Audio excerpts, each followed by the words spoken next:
事仍想去做，那個可以給我什麼法寶，能一朝得志免受煎熬。我也很想學你看到，用盡努力但求要你替我感到驕傲，可在親友面前提到，亦不會像從前那般吞吐。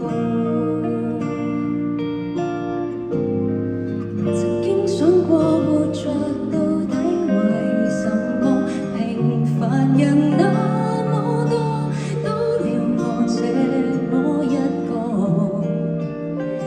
然而是說再見沒有勇氣，或是我暗裏卻拼命相信。